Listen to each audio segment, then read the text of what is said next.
सूरज ढल चुका था और मुंबई के शहर को संतरी और लाल रंग के साए में रंग दिया था। सिमरन अपने हाथों में किताबें और कंधे पर एक बैग लेकर कोलाबा की भीड़-भाड़ वाली गलियों से गुजर रही थी। उसका जीवन एकदम सामान्य था, या कम से कम उसका ऐसा ही मानना था। लेकिन उस रात किस्मत ने एक नया मोड़ लेने की ठान ली थी। एक तेज आवाज के साथ एक चमचमाती काली गाड़ी उससे टकराते-टकराते रह गई, जिसकी वजह से सिमरन फौरन पीछे हट गई। डर के कारण उसका दिल तेजी से धड़कने लगा। गाड़ी से दो आदमी निकले। राघव सिंघानिया, एक शान जिसका रूप और व्यक्तित्व ताकत, रूप और ठंडक से भरा हुआ था, और उसका विश्वासपात्र साथी उसके पीछे चल रहा था। तुम जैसे लोगों को सिग्नल नहीं दिखता क्या? सिमरन ने खुद से मन ही मन कहा और अपने रास्ते पर चलती रही, बिना पीछे देखे। पास ही आरू मल्होत्रा अपनी हार्ले डेविडसन पर बैठा था, अपने सिग्नेचर मुस्कान के साथ। लेदर जैकेट और उसकी बेफिक्र रवैया के साथ आर्व ने पूरे दृश्य को ऐसे देखा जैसे ये कोई फिल्मी नाटक हो। ये लड़की कुछ अलग ही लेवल की लगती है, आर्व ने अपने आप से कहा, जिज्ञासा से भरा हुआ। राघव की तीखी नजरें सिमरन का पीछा करती रहीं, उसका साहसिक रवैया उसका ध्यान खींच रहा था। थोड़ी दूर सिमरन एक छोटी सी बुक स्टोर में गई। अपनी किताबें काउंटर पर रखते हुए उसने अपने मन में उस एहसास को नजरअंदाज किया कि जैसे कोई उसका पीछा कर रहा हो, लेकिन यह उसका वहम नहीं था। राघव और आर्व एक दूसरे से अनजान उसका पीछा करते हुए वहीं आ पहुंचे। राघव छाया में छिपकर सिमरन की हर हरकत को देख रहा था, जबकि आर्व ने ज्यादा साहसी तरीका अपनाने का फैसला किया और सिमरन के पास गया। एक्सक्यूज मी मिस, आरव ने शुरू किया अपनी सबसे आकर्षक मुस्कान के साथ। ये किताबें आप पढ़ती हैं या सिर्फ फोटो के लिए रखी हैं? सिमरन पलटी, बिना प्रभावित हुए। और आप, कहीं ये सस्ते पिकअप लाइंस की किताब तो आपके पास नहीं है?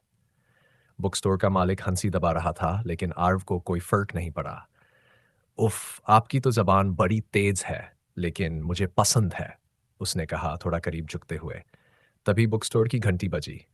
राघव अंदर आया और उसकी एंट्री ने सबका ध्यान उसकी तरफ खींच लिया। आरव सीधा हो गया, अपने उस प्रतिद्वंद्वी को पहचान गया जिससे वह दुनिया में सबसे ज्यादा नफरत करता था। तुम यहाँ क्या कर रहे हो? राघव की आवाज ठंडी और खतरनाक थी।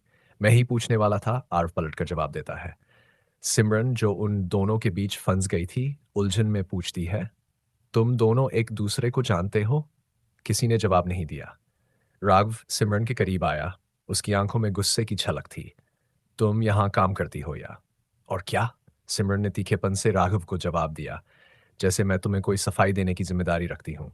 आरव हंसते हुए बोला, बॉस, तुम तो पहले ही हार रहे हो। तुम चुप रहो, राघव गुस्से से बोला। हवा में तनाव था, लेकिन सिमरन ऐसे लोगों से डरने वाली नहीं थी। अपनी किताबें उठाते हुए वह उन दोनों के बीच से निकल गई। जो भी प्रॉब्लम है, मुझे बिना इसमें शामिल किए सुलझा लो। जब सिमरन अंधेरे में खो गई तो आरव और राघव दोनों ही चुपचाप एक दूसरे को देखते रहे। प्राणा फिक्टिशियस स्टोरी चैनल पर आपका स्वागत है। यहाँ आपको मिलेंगी दिलचस्प कहानियाँ जो इमोशंस, ड्रामा और सस्पेंस से भरपूर होंगी। तो देर किस बात की, चैनल को सब्सक्राइब करें और कहानियों की इस रोमांचक दुनिया का हिस्सा बने। Story begins. यह खत्म नहीं हुआ है, राघव ने ठंडी आवाज में कहा। यह तो अभी शुरुआत है, आरव मुस्कुराकर बोला। पहले टकराव का तनाव अभी तक थमा नहीं था। राघव और आरव दोनों के बीच सुलगती चिंगारी अब आग पकड़ने को तैयार थी। मुंबई की गलियां एक जंग का मैदान बनने वाली थी, और सिमरन, वह इस तूफान के केंद्र में थी, बिना इस बात का एहसास किए कि उसकी वजह से सब कुछ बदलने वाला है। उस रात सिमरन अपने छोटे से अपार्टमेंट में लौटी। यह जगह उसकी सादगी को बखूबी दर्शाती थी। कमरे की हल्की रोशनी में उसने खुद को चाय का एक कप बनाया और खिड़की के पास बैठ गई, लेकिन उसका ध्यान भटक रहा था। वो दोनों कौन थे, और उनकी नजरें इतनी गहरी और बेचैन क्यों थीं? वह खुद से बुदबुदाई। दूसरी ओर, शहर के एक कोने में, हल्की रोशनी वाले बार के कोने में, आरव अपने स्टाइलिश अंदाज में बैठा था। विस्की का गिलास उसके हाथ में था और चेहरा हल्की मुस्कान से भरा हुआ। सामने उसकी सबसे करीबी दोस्त राज एक टेबल पर बैठा हुआ उसे छेड़ने के मूड में लग रहा था। तो अब क्या प्लान है भाई? राज ने चुटकी लेते हुए पूछा।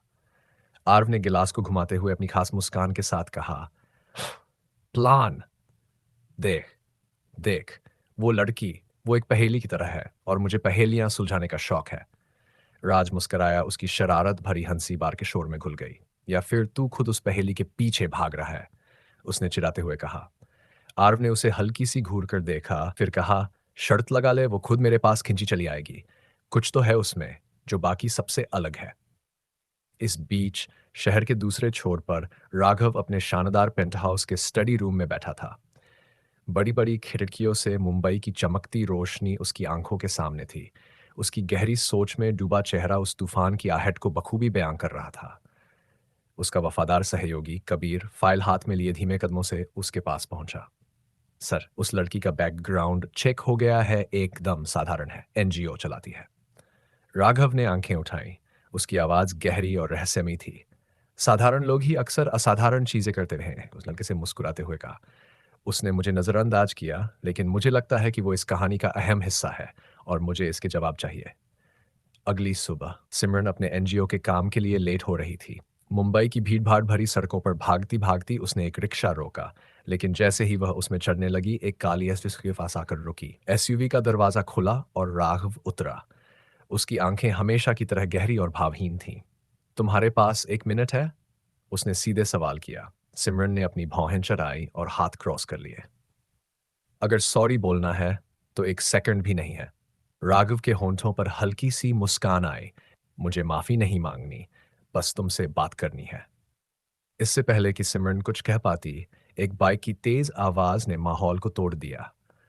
आरव अपनी हार्ले डेविडसन पर आया और नाटकीय अंदाज में अपना हेलमेट उतारते हुए मुस्कुराया। लड़कियों से बात करने का एक तरीका होता है सिन्हानिया। सीखना है तो मुझसे सीखो। उसने अपनी बाइक के सहारे झुकते हुए कहा। सिमरन ने गहरी सांस ली और खींचते हुए कहा, तुम दोनों के पास कोई काम नहीं है क्या? आरव ने अपनी ट्रेडमार्क मुस्कान के साथ जवाब दिया, तुम ही हमारा काम हो।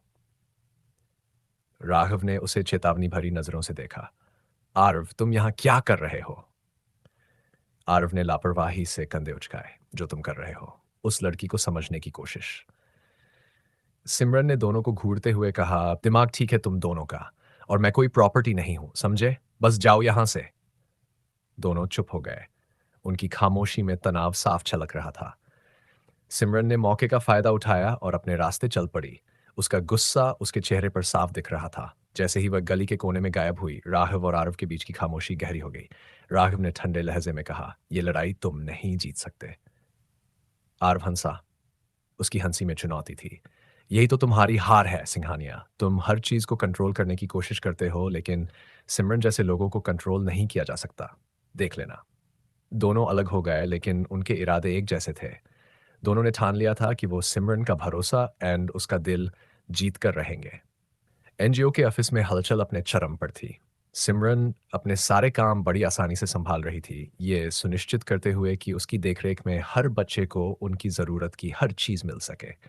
उसने खुद से वादा किया था कि उसकी ज़िंदगी हमेशा दूसरों की मदद करने में ही बीतेगी, लेकिन आज उसका ध्यान बार-बार बंट रहा था।